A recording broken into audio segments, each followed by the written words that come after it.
Okay, we're going to pick up where we left off, and this is part 2 of your Age of Jackson notes. It's important to note during Jackson's presidency that you have even more rising sectional differences than what we discussed before with the Industrial Revolution. So when he takes office, the nation is pretty much already divided into those 3 sections that you guys did your map and drew your items for before: the Northeast, the South, and the West. Now, your legislatures from each of those regions are going to argue over 3 major economic issues because, of course, they are representing the area in which they come from.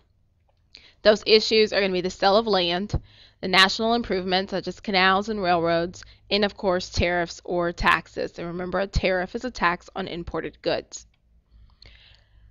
Your primary issue is going to be involving the North and the South. So people in the North support the high tariffs because they are the industrial part of our society, and those taxes on imported goods are going to protect American industry.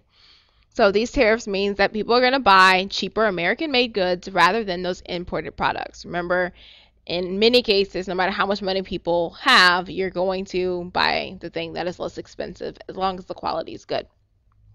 The South, however, doesn't like the tariffs. The problem with the South is that they aren't necessarily trading their cotton for money, but rather credit. And so this really closes them off from getting the manufactured goods that they're accustomed to getting from your European sources. So this tariff makes their foreign goods cost even more, and then they're not able to really work the credit system that they've been using in the past. In 1828, Congress is going to pass a bill that's going to increase your tariffs on raw materials and manufactured goods. The people in the South are absolutely upset about this. Okay, your Southerners think that the economic interests of the Northeast are what's really driving national policy, that they're not really being heard, that they're being ignored by their national government. They absolutely hate this tariff, and they call it the tariff of abominations. And an abomination is something that is absolutely hated, horrible thing. You're just disgusted by it. So this tariff in 1828 is the tariff of abomination. What this is going to lead to is what becomes known as a nullification crisis. John C. Calhoun is Andrew Jackson's vice president, and he very much understands how frustrated your Southern farmers are about the tariffs. And he is from South Carolina himself, so he is a Southerner. He really gets it. Calhoun is going to develop a plan that's called the Doctrine of Nullification. The Doctrine of Nullification says that a state has a right to nullify or reject a federal law that it considers to be unconstitutional. So this goes completely against what your checks and balances and separation of powers system states, where the Supreme Court is the group that determines whether or not a law is unconstitutional. Calhoun is arguing that states have this right to do so. So your vote in the House for your tariff of abomination, so that you can really see how the South feels as if they're not being heard and that things are being geared towards the Northeast of the United States. You see that those that are in favor are pretty much all going to come from the North. Okay? And then your votes that are opposing this tariff of 1828 are going to be in the South. So you see a clear split in the country at this time. What's also going on during this period are issues with the selling of Western public land. And that, again, is going to drive the issue of states' rights. And this occurs with the Webster-Hayne debate between Daniel Webster, who's from Massachusetts, and Robert Hayne, who happens to be from South Carolina. Webster is very much interested in nationalism and the Union and making sure that it's preserved. He says liberty and union now and forever, one and inseparable. That no matter what, we've got to stick together. Now this is 1830. Think about it. The Civil War isn't too far off. So we're getting to where we're having some of those frictions that are going to cause the nation to split. Jackson is all about the Union as well. Our federal Union, it must be preserved, that things must be done in order to keep the United States the United States of America. John C. Calhoun, again, who's Jackson's vice president, is about states' rights and nullification. He had the nullification doctrine. He said the Union next to our liberty is most dear. So liberty first, Union second. Remember these ideas and concepts as we get to your causes of the Civil War. Now, because of the tariffs, President Jackson is totally against the doctrine of nullification, and South Carolina is continuously upset, even though in 1832 Jackson asked Congress to lower the taxes, and then they lowered by 10%. South Carolina is still not happy, and they threaten to secede, which means that they're threatening to leave the Union. Again, Jackson saying that the Union must be preserved. That's why he's requesting that 10% decrease in the tariffs. Now, South Carolina threatens that, again, if the tariffs are not lowered even more, they're going to break away from the United States and start their own country.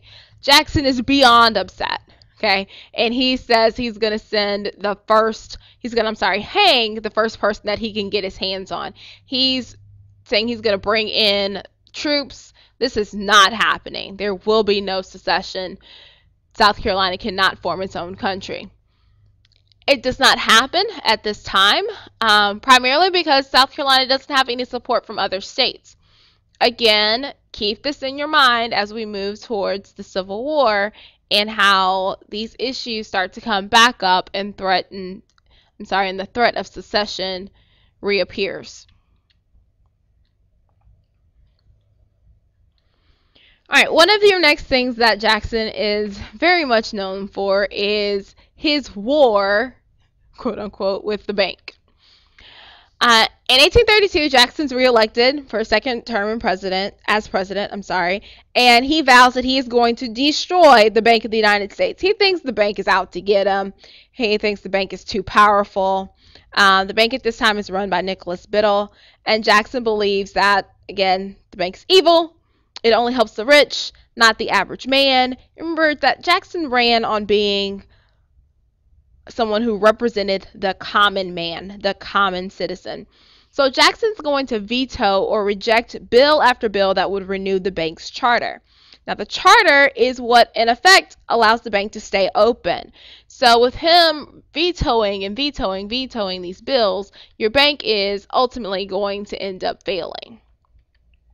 So Jackson, because he does not like the bank, is going to put government money in pet banks. So he withdraws the government money from the national bank and puts the money into banks that are in the West.